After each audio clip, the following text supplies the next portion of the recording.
Hello student, welcome back to my channel Aakash lecture. Student, अगर आप English का paper देने गए और इंग्लिश के पेपर में अगर आप लोगों को कुछ भी नहीं आ रहा है तो इंग्लिश के पेपर को कैसे पास करोगे? मेरे प्यारे, मेरे पास यहाँ पे देख सकते हैं 2026 बोर्ड का एक पेपर है, वायरल पेपर है, 316 HW कोड है मेरे प्यारे।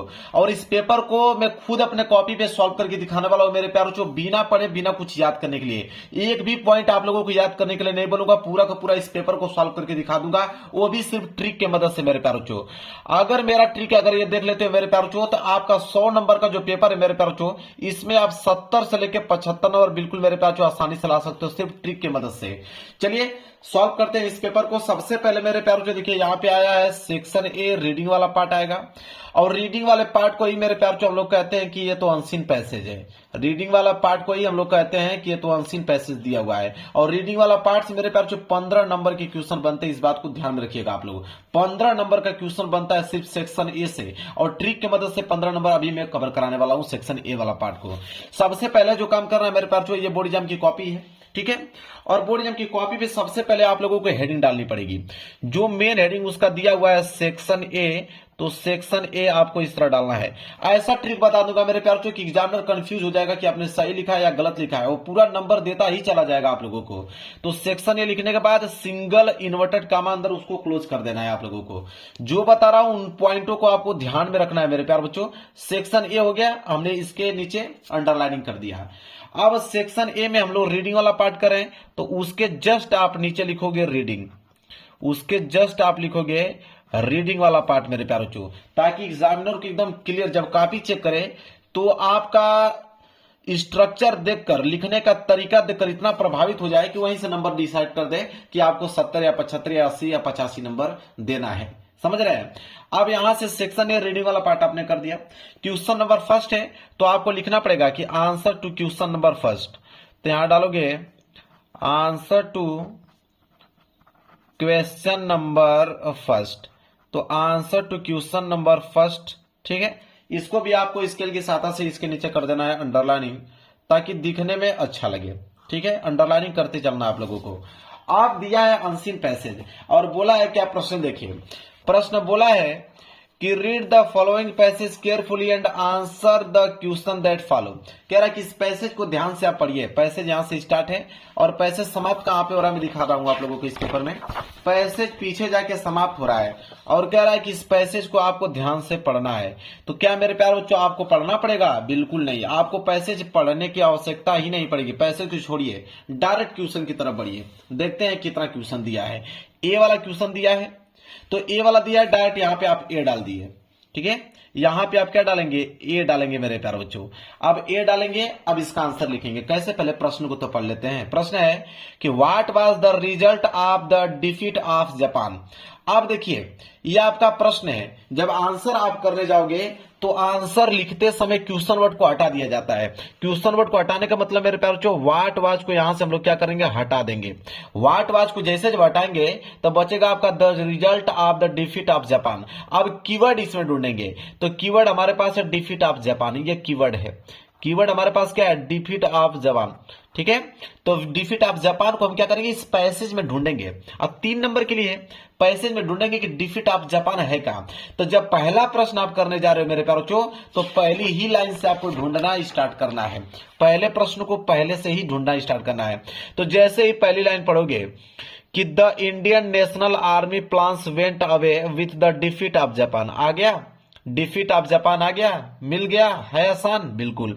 तो यहां से आप स्टार्ट करोगे और यहां पे अपना समाप्त करोगे। तो द इंडियन नेशनल आर्मी, यहां लिखोगे कि द इंडियन नेशनल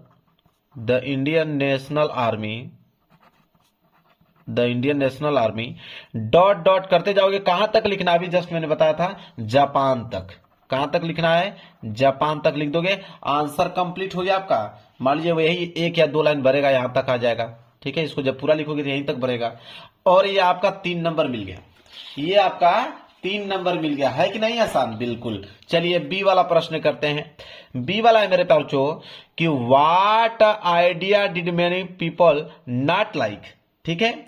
अब मेरे प्यारे बच्चों 3 नंबर के लिए भी प्रश्न है, तो व्हाट को हम कैंसिल कर देंगे। बोला है कि idea did many people not, अब कीवर्ड क्या है, एक कीवर्ड मेनी है और एक कीवर्ड पीपल है, ठीक है। इन्हीं दोनों में से हम लोग ढूंढेंगे कि कहां पे दिया है, ठीक है। तो जहां पहले का आंसर समाप्त हुआ होगा उसी के आगे से हम लोग यहाँ पे ढूंढना मेरे प्यारे बच्चों चालू करेंगे। जहां से पहला का आंसर समाप्त है उसके आगे से हम लोग आंसर ढूंढना चालू करेंगे। जैसे ही आगे जब बढ़ोगे आप लोग तो फुल स्टॉप के बाद लिखा है it is true that many, अब मिल गया मेनी, मेनी कीवर्ड था, मेनी मिल गया। अब यहीं से आप क्या करोगे, उठाओगे और कहां तक लिखते चले जाओगे मेरे प्यारे बच्चों, यहां से उठाओगे इट इज ट्रू। मैं लिख के दिखाता हूं आप लोगों को। जब बी वाला करने जा रहे हो ना तो एक लाइन का गैप छोड़कर तब यहां पे बी डालो। कहां से लिखना था, इट इज ट्रू, तो यहां लिखोगे इट इज ट्रू, यहां से स्टार्ट करोगे और समाप्त कहां करोगे मैं दिखाता हूं आप लोगों को। देखिए समाप्त आप करोगे, ये पूरी की पूरी लाइन लिखोगे और अब आओगे पीछे, पीछे वहां तक लिखते जाओगे जहां तक फुल स्टॉप है। कहां तक है मेरे प्यारे बच्चों, यहां तक फुल स्टॉप है, यहां तक लिखते चले जाओगे। यहां तक जैसे लिखोगे आपका मान लीजिए 2 या 3 लाइन भरेगा, बिल्कुल वहीं पे स्टॉप कर दीजिएगा। ये आपका 3 नंबर यहां से भी मिल गया। एक लाइन का गैप छोड़ेंगे और यहां पे डालेंगे सी वाला प्रश्न, ठीक है। अब सी वाला प्रश्न को हम लोग पढ़ेंगे। सी वाला प्रश्न क्या दिया हुआ है, देखिए सी वाला दिया है कि who set an example of courage and patriotism. अब देखिए हु को काटिए, हु को हमने काट दिया, अब बचा example of courage and patriotism. अब यही कीवर्ड है, या तो करेज या तो पेट्रियोटिज्म, 2 कीवर्ड मिल गया हमें 3 नंबर के लिए। अब इन्हीं कीवर्डों को हम लोग इसमें ढूंढेंगे कि ये कीवर्ड कहां दिख रहा है। चलिए अब इधर ढूंढेंगे, हमें तो दिख रहा है, आपको दिख रहा है, अभी दिखा देता हूं। देखिए करेज एंड पेट्रोटिज्म दिख गया मेरे प्यारे बच्चों, हाँ दिख गया, विश्वास हो गया आप लोगों को। कहां से लिखना प्रारंभ करोगे, पीछे जाइए, पीछे जाते जाते 10 से स्टार्ट कीजिए, 10 से स्टार्ट करेंगे। द आर्मी एन एग्जाम्पल, यहां तक जाते जाते कहां पे समाप्त करोगे, इनोब्लिंग तक, यहां तक कर दोगे समाप्त। तो मतलब द आर्मी से स्टार्ट करोगे मेरे प्यारे बच्चों, स्टार्ट करोगे कहां से, द आर्मी से, ठीक है। द आर्मी से स्टार्ट करोगे, डॉट डॉट डॉट, मान लीजिए 2-3 लाइन आएगा, समाप्त कहां पे होगा, तो समाप्त हो रहा था इन बोलिंग तक, ठीक है। तो इनो बोलिंग यहां पे कर दोगे समाप्त, फुल स्टॉप लगा दोगे, हो गया। पेज भर गया, पेज जब भर जाए ना कोई दिक्कत नहीं, पहला पेज है ना, पेज भर जाए तो यहाँ पे पीटीओ लिख दीजिए। पीटीओ लिखने के बाद पेज को आप पलट लीजिए, पेज को आपने पलट लिया मेरे प्यारे बच्चों, कोई दिक्कत नहीं है। सी वाला हो गया, डी करने जा रहा हो तो यहाँ पे आप डालिए डी वाला। अब डी वाला क्या है मेरे प्यारे बच्चों, उसको ध्यान समझिए। डी वाला है कि how can you prove that there was a wave of nationalist protest, ठीक है। अब मेरे प्यारे बच्चों यहां पे कीवर्ड क्या है, नेशनलिस्ट प्रोटेस्ट, ये कीवर्ड है, ठीक है। इसी को हम लोग ढूंढेंगे क्योंकि मेन कीवर्ड यही दिख रहा है, बाकी तो यहाँ पे कोई ऐसा कीवर्ड ही नहीं जिसको हम लोग ढूंढना है, यही मेन कीवर्ड है। इसी को हम लोग क्या करेंगे, इस पैसेज में ढूंढेंगे। जब पैसेज में मेरे प्यारों से इसको ढूंढोगे आप तो देखिए यहाँ पे साफ साफ दिख रहा है, आप लोगों को दिख रहा है कि नहीं, नेशनलिस्ट प्रोटेस्ट दिख गया, बिल्कुल दिखेगा ही दिखेगा। कहां से स्टार्ट करोगे मेरे प्यारे बच्चों, तो यहां से पीछे आओगे, पीछे से स्टार्ट करते करते कहां से स्टार्ट करोगे, द से स्टार्ट कीजिए, द ब्रिटिश क्राउन से, यहां से स्टार्ट कीजिए, द ब्रिटिश क्राउन से स्टार्ट कीजिए और यहां प्रोटेस्ट तक समाप्त कीजिए। तो द ब्रिटिश क्राउन यहां से स्टार्ट करोगे, लिखोगे कि the British crown, the British crown, dot dot करते जाओगे, मान लीजिए 2 लाइन भरेगा, कहां तक लिखो, प्रोटेस्ट तक, प्रोटेस्ट तक लिखोगे, फुल स्टॉप लगा दोगे, हो गया आंसर कंप्लीट। डी का भी 1 लाइन के गैप छोड़कर आप डालोगे यहाँ पे ई वाला। अब ई में मेरे प्यारे बच्चों 3 प्रश्न दिए गए हैं, ई में मेरे प्यारे बच्चों 3 प्रश्न दिए गए हैं। देखिए 3 प्रश्न क्या है, कह रहा है कि which word in the passage means mutiny. तो म्यूटनी का मतलब क्या है इस पैसेज में, तो देखिए म्यूटनी का मतलब इसमें से कोई भी एक वर्ड उठा लीजिए, जो मन कर रहा है। आपका मन कर रहा है ट्रीजन उठाने के लिए तो ट्रीजन उठा लीजिए मेरे प्यारों चो, आपका मन कर रहा है कि प्रोसिक्यूट उठाने के लिए तो प्रोसिक्यूट उठा लीजिए, ठीक है। कोई भी एक वर्ड आपको उठा लेना, जैसे मैंने यहाँ पे ट्रीजन उठा लिया। अब लिखोगे कैसे, देखिए क्या था, विच word in the passage means mutiny, ठीक है, यही था ना। तो आप लिखोगे यहां से कि आगे द लगाओगे, द के बाद लिखोगे द वर्ड्स, यहां से लिखोगे कि द वर्ड्स। इसके बाद हमने क्या चूज किया था, ट्रीजन, उसको ब्लैक पेन से आपको लिखना है यहाँ पे कि ट्रीजन, द वर्ड्स ट्रीजन। इसके बाद क्या है, मीन्स म्यूटनी, यहां पे लिखोगे मीन्स म्यूटनी, म्यूटिनी, बिल्कुल आसान है मेरे प्यारों, इतना आसान है आपको क्या ही बताया जाए। इसके बाद ये ई का पहला था, तो ई का आप यहां लिखोगे पहला। ई का दूसरे करने जा रहे हो तो ई का यहां पे एक लाइन गैप छोड़कर डालिए दूसरा। दूसरा देखिए क्या है, दूसरा है मेरे प्यार बच्चों यहाँ पे कि which word in the passage is the opposite of adequate. Adequate का अपोजिट क्या होता है, तो एक्वेट का हम प्रोजिक्यूट डाल देते हैं यहाँ पे। प्रोजिक्यूट हमने उठा लिया, आपका मन करेगा तो इसको उठा लीजिए, आपका मन करेगा तो इसको उठा लीजिए, आपका मन करे तो इसको उठा लीजिए, कोई ना कोई एक वर्ड उठा लीजिए, उससे आपको नंबर मिल जाएगा। तो हमने उठा लिया यहाँ पे प्रोजिक्यूट। तो हम लिखेंगे किसका, एक्वेट का अपोजिट पूछा है ना, तो लिखेंगे कि एक्वेट अपोजिट वर्ड, एक्वेट अपोजिट वर्ड। तो एक्वेट का अपोजिट वर्ड क्या हो जाएगा, प्रोजिक्यूट, जो अभी हमने उठाया है प्रोजिक्यूट। आपका मन करे जो आप पिक करोगे वही उसका नाम लिखोगे। इसके बाद एक लाइन का गैप छोड़िए, यहां पे डालेंगे तीसरा। तीसरा हमने डाला, तीसरा हमने पढ़ेंगे कि उसने कि तीसरा क्या दिया हुआ है। देखिए तीसरा दिया हुआ है कि what is the meaning of the phrase feeling helpless and frustrated. ठीक है, तो आप देखो यहां से स्टार्ट करो कि the phrase feelings helpless and frustrated, ये लाइन सेम टू सेम उतारो। ये जो लिखा हुआ है सेम टू सेम वो लाइन उतार लो। उतारने के बाद लिखो यहाँ पे दैट, उतारने के बाद उस लाइन को लिखो दैट। ठीक है, उतारने के बाद लिखो दैट, और दैट के बाद मेरे प्यारों यहां से स्टार्ट कर कर और यहां तक समाप्त कर दो, उसके आगे ऐड कर दो। यहां से उठाओ देयर वेयर में से, यहां से कंट्री तक उठाकर उसके आगे दैट के आगे यहां जोड़ दो। ये आंसर हो गया आपका कंप्लीट। 15 नंबर हो गया आप लोगों को क्लियर मेरे प्यारे बच्चों, बिल्कुल। अब चलिए स्टार्ट करेंगे यहां से सेक्शन बी। जब सेक्शन बी स्टार्ट करने जा रहे हो तो नए पेज से आपको प्रारंभ करना है, इतना बात याद रखें, नए पेज से आपको प्रारंभ करना है। सेक्शन बी में राइटिंग वाला पार्ट दिया है, चलिए नए पेज लेकर इसको समझाता हूं। चलिए नया पेज हमने ले लिया, अब यहां पे हेडिंग डालेंगे सेक्शन बी। जब नया पेज ले रहे हो तो आप डालोगे सेक्शन बी और सिंगल इन्वर्टेड के काम अंदर उसको कर देंगे हम लोग क्लोज। फिर स्केल की सहायता से इसके नीचे हम लोग करेंगे अंडरलाइनिंग। ठीक है, तो अंडरलाइनिंग हमने कर दिया। सेक्शन बी में राइटिंग वाला पार्ट था ना, तो आप इसी के जस्ट नीचे लिखेंगे राइटिंग। ठीक है, जिस तरह उसमें हमने लिखा उसी तरह इसमें भी लिखना है। उसमें हमने क्या लिखा था मेरे प्यार बच्चों, रीडिंग वाला पार्ट। अब ये राइटिंग वाला पार्ट है तो आप लिखोगे राइटिंग वाला पार्ट और इसके नीचे भी अंडरलाइनिंग कर दोगे। ठीक है, राइटिंग वाला पार्ट। अब ये क्वेश्चन नंबर दूसरा है तो आप लिखोगे एक लाइन का गैप छोड़ के कि answer to question number 2, answer to question number 2। तो आंसर टू क्वेश्चन नंबर 2 आपने लिखा है यहाँ पे। अब मेरे प्यार बच्चों इसके नीचे भी आप स्केल की सहायता से करोगे अंडरलाइनिंग। ठीक है, अंडरलाइनिंग कर दिया।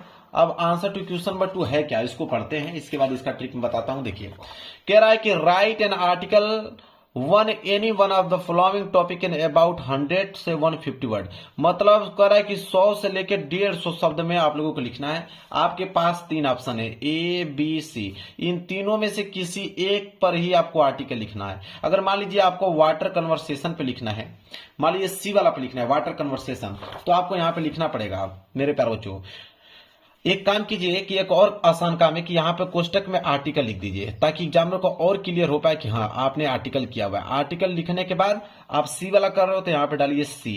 किस पे कर रहे हो, वाटर कन्वर्सेशन पे, तो आप यहाँ पे उसका हेडिंग बना लीजिए वाटर। ठीक है, वाटर कंजर्वेशन है, कन्वर्सेशन कह रहा हूं, कंजर्वेशन है, sorry water conservation, sorry water conservation. ठीक है, ठीक है, अब स्केल की सहायता से इसके नीचे अंडरलाइनिंग कर देंगे। ठीक है, वाटर कंजर्वेशन पे लिख रहे हैं हम लोग। अब मेरे प्यार बच्चों ट्रिक क्या है, अब समझिए। आर्टिकल लिखने का ट्रिक ये होता है मेरे प्यार बच्चों कि आर्टिकल में एक पैराग्राफ होता है, मतलब यहां से लेके यहां तक पूरा का पूरा सीरियल छाप दो, आर्टिकल कहलाएगा। पूरा का पूरा सीरियल छाप दो, एग्जामिनर चेक करेगा ही नहीं। शुरू का लाइन पड़ेगा तो वाटर के बारे में आप कुछ लिख लो, जैसे लिख दो कि वाटर इज, पहली लाइन थोड़ा स्टार्ट कर लो कि water is important for life. ठीक है, water is important for life, मतलब कि जो पानी है बहुत महत्वपूर्ण है हमारे जीवन के लिए। ठीक है, इतना लिखने के बाद मेरे प्यारे बच्चों अब आगे की लाइन क्या करोगे। अब तो आपको कुछ समझ नहीं आ रहा है, तो जब मेरे प्यारे बच्चों कुछ समझ नहीं आया आप लोगों को कि आगे की करूंगा तो करूंगा क्या, तो मेरे प्यार बच्चों आप क्या कीजिए कि जो पैसेज आप देख रहे हो, इसी पैसेज में से बीच बीच में से वर्ड को 2 लाइन यहां से लिख लिया आपने, तो 2 लाइन यहां से लिख लिया, फिर बीच में से 2 लाइन यहां से लिख लिया। इस तरह करते करते आप लोगों को मेरे प्यार बच्चों, और अपने तरीके से भी वाटर के बारे में जो भी चीज जानते हो उसका सेंटेंस बनाते बनाते, मतलब आपको किसी कीमत पे या पूरा का पूरा इतना पेज भरना पड़ेगा। कम से कम आपको 100 से लेकर 150 शब्दों का प्रयोग करना, चाहे जैसे भी करें। वाटर के बारे में जानते हो ना कुछ आपको लिखना है उसके बारे में। नहीं समझ में आ रहा तो पैसेज में से ही उठाकर कुछ ना कुछ लिखो, लेकिन उसको आपको 100 से लेकर 150 वर्ड कंप्लीट आपको करना ही है। अगर आपने कर दिया और शुरू में वाटर के बारे में आपने कुछ लिखा हुआ है, बस नंबर आप लोगों को मिल गया। वो भी कितना नंबर? 10 नंबर। कितना नंबर? 10 नंबर मिल गया मेरे प्यारे बच्चों। यह है आर्टिकल लिखने का मेरे प्यारे बच्चों ट्रिक। देखिए क्वेश्चन नंबर अब तीसरा क्या है मेरे प्यारे बच्चों? क्वेश्चन नंबर तीसरा है कि यहां पे बोला है कि लेटर लिखने के लिए, और कह रहा है कि लेटर अगर नहीं लिख पाओगे तो बोला है कि एक एप्लीकेशन लिखिए। तो मेन चीज है लेटर और एप्लीकेशन। तो ऊपर आपको लेटर लिखने के लिए बोला है, कह रहा है कि लेटर अगर नहीं लिख पा रहे हैं तो आप एप्लीकेशन लिख के दिखाइए हमें, ठीक है। और दोनों में से कोई एक करोगे आपको 10 नंबर मिलेंगे। तो लेटर और एप्लीकेशन का क्या ट्रिक है, इसके बाद इसमें से कोई एक में सॉल्व करके आपको दिखा दूंगा। सबसे पहले मैं लेटर का ट्रिक बताऊंगा, आप ध्यान से समझिएगा लेटर का ट्रिक। इसी पे नहीं किसी पे भी आ जाए तो आप इसी ट्रिक की मदद से आप लिखेंगे। देखिए लेटर लिखने का ट्रिक यही है मेरे प्यारों, जो आपको बता देता हूं कि कोई भी लेटर लिख रहे हो उसका फॉर्मेट यही होता है कि सबसे पहले आप एड्रेस लिखें, मतलब योर एड्रेस, ठीक है। Your address, your address, your address के बाद उसके जस्ट अपने सिटी का नाम लिखें कि आप किस सिटी से बिलोंग करते हैं। सिटी के बाद उसके जस्ट नीचे आप डेट लिखें। ये फॉर्मेट अगर याद है ना तो दुनिया का कोई भी लेटर आएगा उसको लिख दोगे। तो योर एड्रेस, उसके नीचे सिटी, उसके नीचे डेट।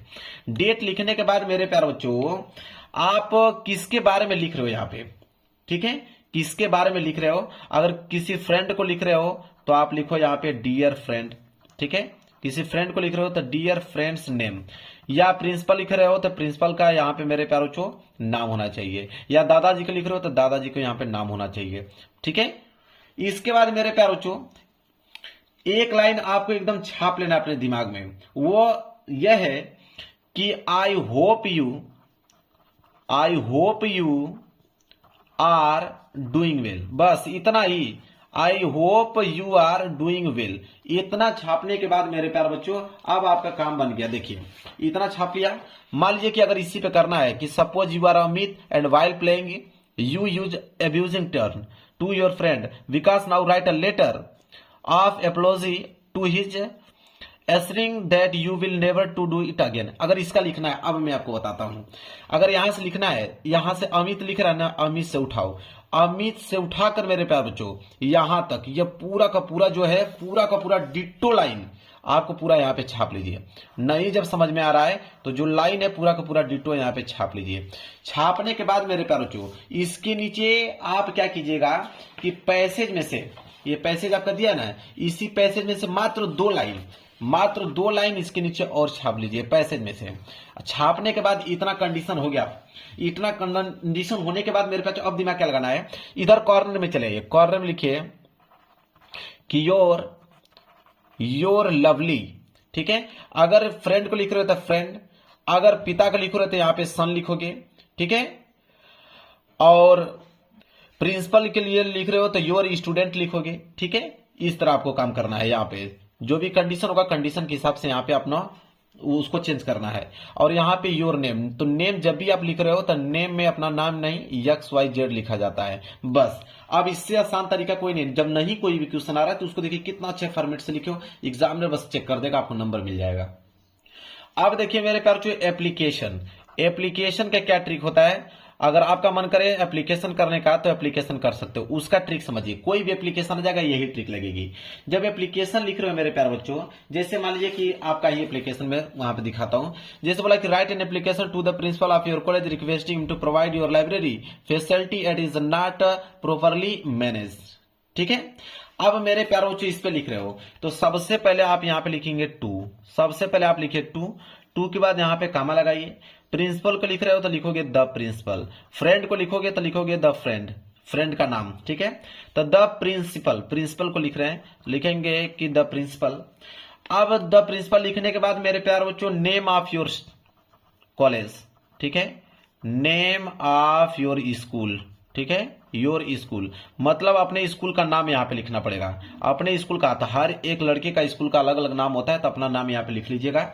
और वह स्कूल किस सिटी में बिलोंग करता है उस सिटी का नाम नीचे लिखिएगा। इतना लिखने के बाद मेरे प्यारे बच्चों आप इसके जस्ट नीचे डेट लिख दीजिएगा, किस डेट को आप ये एप्लीकेशन जो है लिख रहे हो। इतना लिखने के बाद आप डालेंगे सब्जेक्ट, हेडिंग आपकी रहेगी सब्जेक्ट। सब्जेक्ट मतलब किसके बारे में लिख रहे हो, तो यहां पे मालूम चल जाएगा आप लोगों को किसके बारे में लिख रहे हो। तो लिखोगे कि योर कॉलेज रिक्वेस्टिंग, लिखिएगा your college requesting him to provide your library facility at is not properly managed, ठीक है। ये पूरा का पूरा जो है वो सब्जेक्ट का काम करेगा। यहां पे मान लीजिए कि यहां तक आ जाएगा, यहां तक आपका सब्जेक्ट भर जाएगा। सब्जेक्ट जब हो जाएगा मेरे प्यारे बच्चों, इसके बाद लिखोगे कि रिस्पेक्टेड सर, क्या लिखोगे, रिस्पेक्टेड सर या मैडम। अगर आपके प्रिंसिपल सर होंगे तो सर, मैडम होंगे तो मैडम आप लिखिएगा, ठीक है, रिस्पेक्टेड सर या मैडम। इसके बाद नीचे लिखेगा कि आई रिस्पेक्टफुली रिक्वेस्ट, यहां से लिखेगा एक लाइन बस याद कर लीजिए कि आई रिस्पेक्टफुली, थोड़ा सा उनको इज्जत दे देंगे बस हो जाएगा काम। आई रिस्पेक्टफुली रिक्वेस्ट, ठीक है।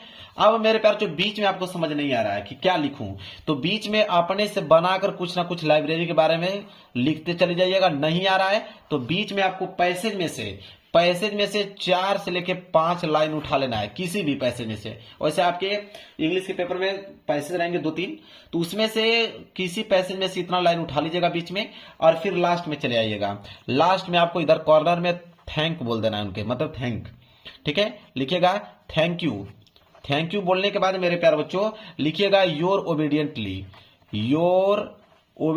याद कर लीजिए योर ओबीडियंटली। और यहां पे अपना नाम लिखना है और क्लास, तो नाम की जगह पे XYZ लिखिएगा, क्लास की जगह पे आप क्लास 10th में हो तो 10th में, या तो 12th में हो तो 12th में आपको क्लास लिख देना है। लो भाई एप्लीकेशन का भी ट्रिक हो गया बिल्कुल समाप्त। चलिए अब है सेक्शन सी ग्रामर वाला पार्ट। देखिए ग्रामर वाला पार्ट में कुछ क्वेश्चन ऑब्जेक्टिव है, तो ऑब्जेक्टिव में मेरे प्यार जो कोई ट्रिक काम नहीं करेगी, ऑब्जेक्टिव में कोई ट्रिक काम नहीं करेगी, वो काम करेगा तुक्का। अगर कुछ भी नहीं आ रहा है तो तुक्का लगाते चल जाइए, ए पे, बी पे, सी पे, लेकिन ज्यादातर ए और सी पे आप तुक्का लगाइएगा। ए और सी पे लगाओगे तो कुछ सही भी हो सकता है आप लोगों का, ठीक है। इसमें कोई ट्रिक काम नहीं करता ऑब्जेक्टिव प्रश्न में। तो ऑब्जेक्टिव प्रश्न को मैं यहां से पूरा का पूरा हटा ही देता हूं, पूरा का पूरा हटा देता हूं मेरे प्यार बच्चों, ठीक है। अब देखिए मेरे प्यार बच्चों यहां पे आइए, यहां पे देखिए क्या बोला है कि change any one of the following into indirect narration. देखिए नरेशन देता है, जरूर नरेशन बोला है इसको चेंज करने के लिए।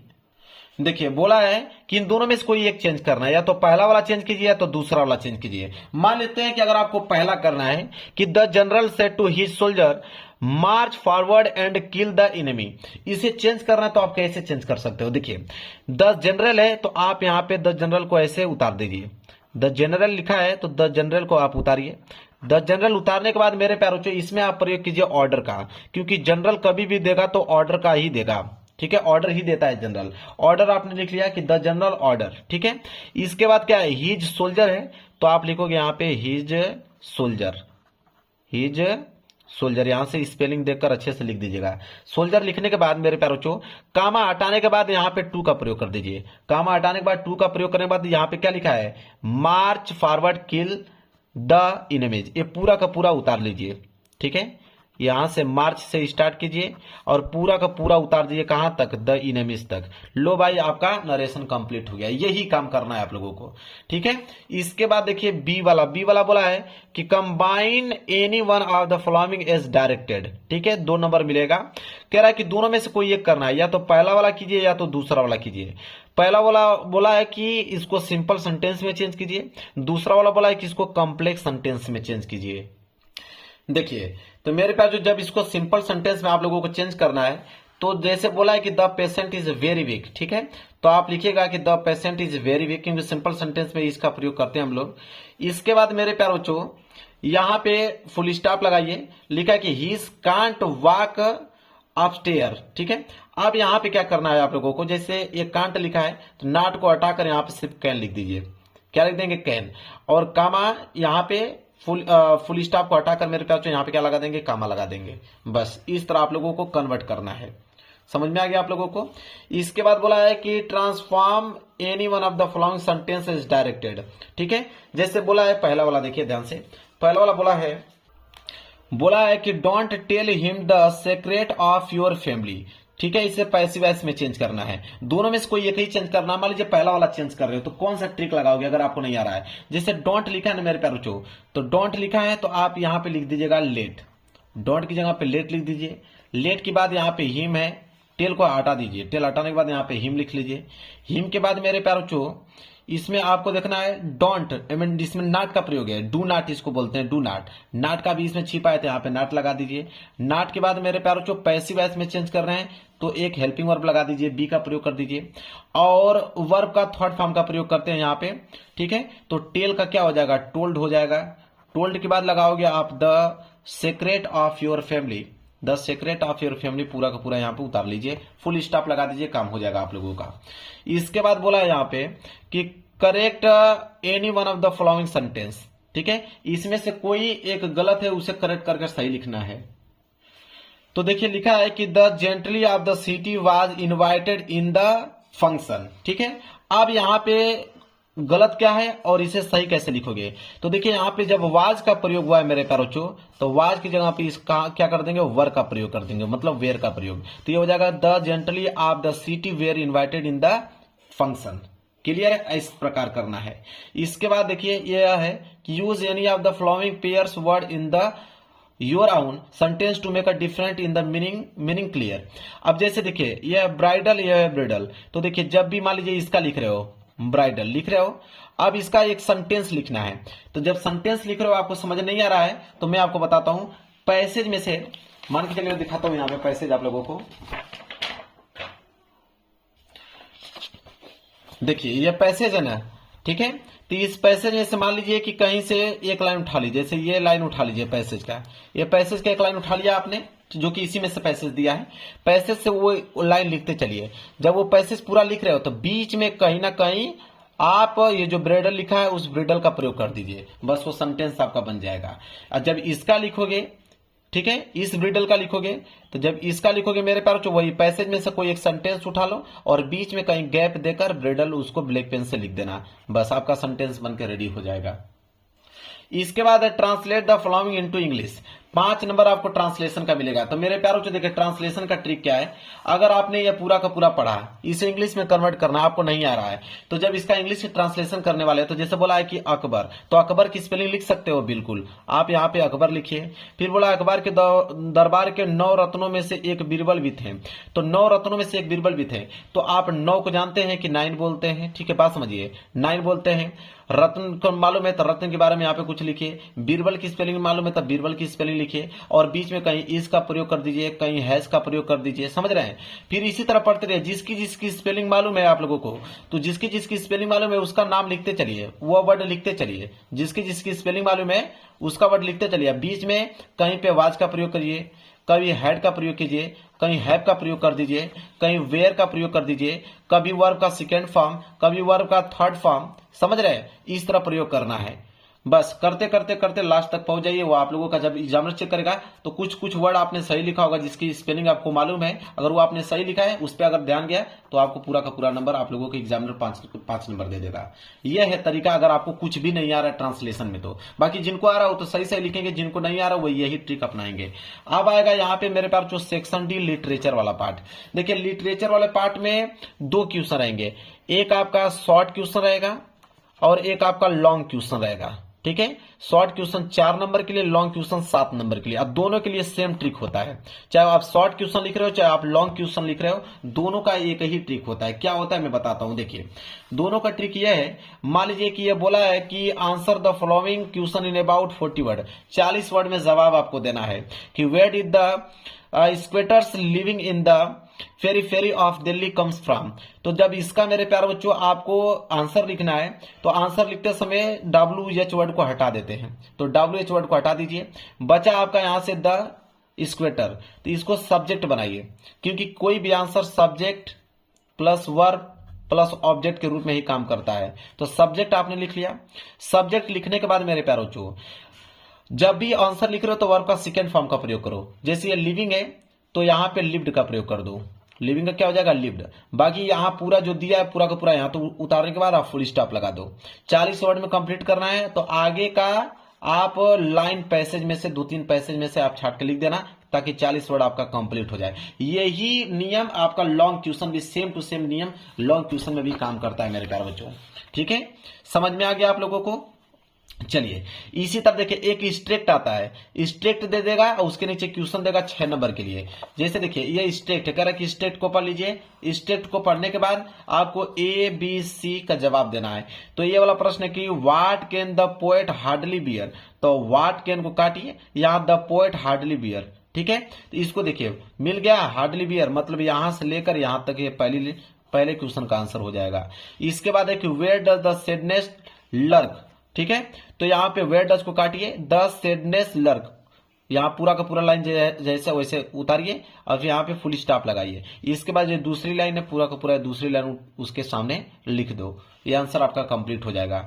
इसके बाद है आपका कि write down the name of the poem the poet the above line. ठीक है, तो एबव लाइन पूछा है ना, तो आप देखिए जैसे ये देयर है, देयर से उठाइए, there that wait all day in the almost open prayer, ये पूरा का पूरा आंसर किसका हो जाएगा, सी का हो जाएगा। तो बिल्कुल पैसेज में से इसका आंसर बनाना है। अब आ गया आपका सेंट्रल आइडिया। तो सेंट्रल आइडिया लिखने का तरीका क्या होता है, 4 नंबर आपको मिलेगा। सेंट्रल आइडिया जैसे मान लीजिए कि अ थिंग्स ऑफ ब्यूटी पे लिख रहे हो, तो अ थिंग्स ऑफ ब्यूटी पे लिख रहे हो मेरे प्यारे बच्चों, हेडिंग आप डालो कि answer to question number 10 a things of beauty, फिर यहाँ पे हेडिंग डालिए सेंट्रल आइडिया। सेंट्रल आइडिया लिखने के बाद मेरे प्यारे बच्चों देखिए 2 ही चीज लिखा जाता है। सेंट्रल आइडिया जब भी आप लिख रहे हो मेरे प्यारे बच्चों तो आपको उसके चैप्टर का नाम मालूम होना चाहिए। तो चैप्टर का नाम तो मालूम चल गया, थिंग्स ऑफ ब्यूटी है, तो आप लिखोगे यहां पे कि अ things of beauty, a things of beauty. ठीक है, ब्लैक पेन से सिंगल डबल इन्वर्टेड कॉमा अंदर उसको क्लोज कीजिएगा, फिर लिखिएगा रिटेन बाई, रिटेन बाई। अब इसको कौन रिटेन किए हैं उनके नाम लिखना होगा। तो आपको नाम नहीं मालूम है मेरे प्यारे बच्चों, तो किसी भी लोगों का नाम अगर मालूम है, याद रहे कि कुछ विदेशी नाम हो। ठीक है, जैसे मान लीजिए आंट, ये आंट जेनिफर दिया है, तो पैसेज में से ढूंढते हैं कोई ऐसा नाम। ठीक है, तो जैसे मान लीजिए ये भी कैरोलिन है, ये भी नाम का काम कर देगा। किपलिंग है, ये भी नाम का काम कर देगा। ठीक है, तो जिसके लिखेगा रिटेन बाय किपलिंग, चाहे रिटेन बाय कैरोलिन, चाहे आपको जो याद हो वो लिख दीजिएगा। ठीक है, फिर लिखेगा इम्प्रेस्ड बाई। ठीक है, क्या लिखेंगे, इम्प्रेस्ड बाई। इम्प्रेस्ड बाई लिखने के बाद पैसेज में से 3 लाइन कहीं से उठाकर आपको छाप देना है। लो भाई, आपका ये भी कंप्लीट हो गया, सेंट्रल आइडिया भी। ठीक है, इसके बाद ये भी लॉन्ग क्वेश्चन शॉर्ट क्वेश्चन दिया, तो लॉन्ग और शॉर्ट का मैं आंसर बता दिया हूं आप लोगों को। इसके बाद पीछे अगर हम देखें तो पीछे भी वही है आपका लॉन्ग क्वेश्चन और शॉर्ट क्वेश्चन। तो लॉन्ग और शॉर्ट का मैं एक ही बार आंसर बता दिया हूं कि आपको काम करना क्या है कि सब्जेक्ट लिखना है, वर्ब का सेकेंड फॉर्म, इसके बाद ऑब्जेक्ट, इसके बाद आगे की लाइन पैसेज में से छाप लेना है। 80 वर्ड पूछा है तो 80 वर्ड में उसको किसी न किसी बना दीजिए, चाहे वो पैसेज में से लिखिए या आपको खुद आ रहा है तो अपने से बनाकर लिख सकते हैं। लो भाई, ये पूरा इंग्लिश का पेपर हो गया समाप्त। जा रहे हो इंग्लिश का पेपर देने के लिए तो इस वीडियो को देख कर जाना, आप इंग्लिश में पास हो जाओगे। 100 में 70 से लेकर 75 नंबर बिल्कुल आसानी से ला दोगे। वीडियो पसंद आए तो लाइक कर देना, चैनल पर नए हो तो चैनल को जरूर सब्सक्राइब कर लेना। मिलेंगे एक प्यारा से नेक्स्ट वीडियो में, तब तक के लिए धन्यवाद।